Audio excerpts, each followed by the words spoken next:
If this youth club system is so flawed like I claim it to be, then why is the U.S. women's national team so successful? And there's absolutely no debate about the U.S. women's national team being the most dominant national team, and it's not even close. For 2 straight decades, the U.S. women's national team went no lower than second in the official FIFA rankings. That is right, no lower than second. They were first place for more time than they weren't during that 2 straight decades. It is an incredible feat for U.S. sport in general, but this comes down to 2 main themes of today's video. 1 is culture, and 2 is competition. Back in 1972, there was a law passed. It was called Title IX, and that mandated that girls get the equal opportunity in sports as boys, and that led to all public schools introducing girls' sports, and the easiest one to obtain was soccer. I mean, the fields are easy enough to make, 2 goals and some paint.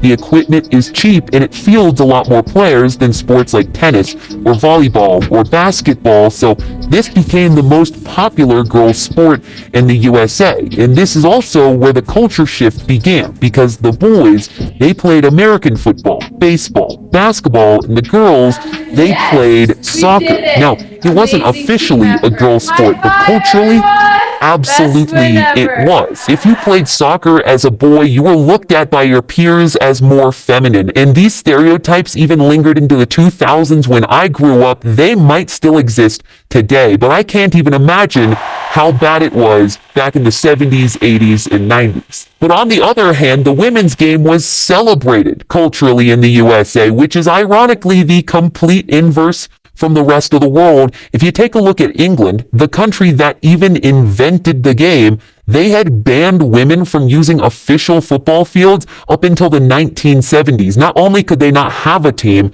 they couldn't legally play the sport. And that's how it was for a lot of countries around the world up until the 80s, 90s. In fact, once we got up to the 1991 World Cup, which was actually the first Women's World Cup ever, and at this time there weren't that many countries that even had a recognized women's team, and there were only 12 teams in this World Cup, less of them even taking it seriously. A couple of the Nordic countries like Norway and Sweden, you can throw Germany in the mix, Denmark, and then of course the USA. And I'm making absolutely no excuses for the men's team, because I'm not convinced they would beat a team like Norway or Sweden. But it does become objectively easier to win the World Cup when there's only about 3 or 4 countries taking it seriously. And that's why the theme of competition is so important to this topic, because at the beginning, there wasn't much competition at all. But things started to slowly change as Brazil, Canada, and Japan all started to get their feet wet. Even China had a women's national team,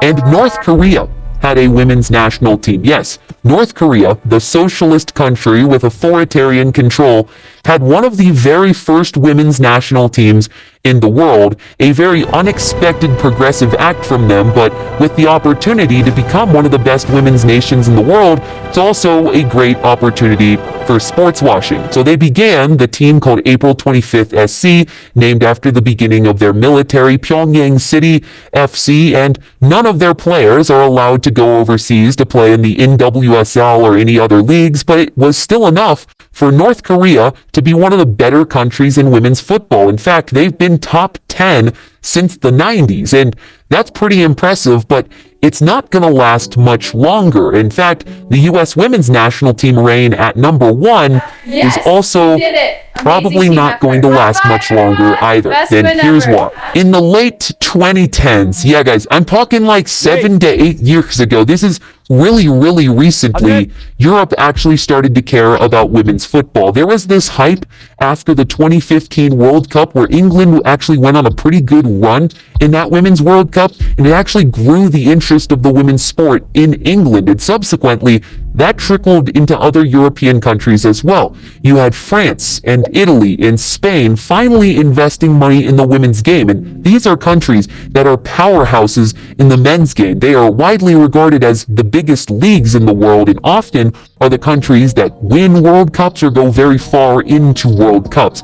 And you had big clubs like PSG and Lyon out of France investing money into the women's game. You had FC Barcelona, despite existing in the women's game for a long time, finally putting money into it in the late 2010s, and teams like Juventus, which didn't even have a women's team, created one in 2017. In fact, Real Madrid, which is widely considered to be the biggest club in the world, started their women's team in 2020. That recently they began to have a women's team. Before that, they never did. And they're implementing the exact same youth system, the exact same strategies that they do with the men's side, and it hasn't taken long before it's effective. Women in Europe have access to football like they never have before. For example, at FC Barcelona, they've integrated girls into their La Masia Academy post-pandemic, and now the same youth system that has developed players like Andres Iniesta, Xavi Hernandez, and maybe you've heard of Lionel Messi, is also bringing women through that exact same youth pipeline. Ever since then, there hasn't been a single player outside of a European club to be on the women's Ballon d'Or podium. In fact, 8 of those 12 have been at FC Barcelona, the rest of them at a club in England, and notably no American players and no players from the National Women's Soccer League. And this isn't because the National Women's Soccer League is on a downfall. This isn't because the USA is getting worse. It's simply because the other countries are getting better. But this isn't just at a club level, because at a national level in the World Cup of 2023, the women's players unfortunately did not deliver for the USA. They didn't top the group over Netherlands, squeaking by and getting into the knockout round before losing in the round of 16, which is a severe underperformance for the U.S. women's national team standards. However, if you take a look at all the teams that did make it to the round of 8, 5 out of 8 of them are European countries. And if you go back to the 2015 World Cup, before this big boom for these European countries, only 3 out of the 8 of those countries that made it to the round of 8 were from Europe. And this isn't because the USA is getting worse. It's not because the National Women's Soccer League is getting worse. It's because the other countries are getting better. And the competition, it's growing. And even though the U.S. women's national team is ranked number 1 still by FIFA, if we're honest with ourselves, Spain is already better. England is already better. France and Germany. It's only a matter of time before these rankings reflect that. So let me say this to you now, because this is the big picture. The National Women's Soccer League is a closed league, a closed system where no team can get promoted into the league and no team can get relegated out. The same set of clubs will be in that league year after year. Even if they suck, they are protected. And 2, our pay-to-play system for our youth affects the girls just as much as the boys. There are just as many girls that are priced out of the sport and left behind as the boys, which have been a very big issue. And that's a really big reason why the U.S. men's national team looks abroad. Our best players go to play abroad. Our best players even leave as teenagers to develop abroad. In fact, the U.S. men's national team picks dual nationals, players with American citizenship but maybe grew up in the Netherlands or England, as players on their national team because, well, the system in Europe is better and the ceiling is higher. And right now, the U.S. women's national team have hit that ceiling for how good they can be in this pay-to-play closed system, whereas Europe, in just 5 to 10 years, have caught up to that exact same level, except for their ceiling isn't here. It's way up there in the sky. This system promotes development because development in Europe means profit. If you're a club who isn't developing good players, you are not going to be able to sell those players to other teams to make money, and you're not going to be staying in the top leagues, which means that you lose prize money and you lose TV deals and your club falls apart, which means that development is the top priority in Europe. And now we are seeing the exact same thing happen to the U.S. women's national team that has always happened to the U.S. men's national team, being crippled by your own system. Our girls have had a 40-year head start, and in half a decade, Europe has closed that gap. So I ask you this: does the U.S. Soccer Federation, does Major League Soccer, does our pay-to-play system need another 60 years to catch up to the European teams and the European countries?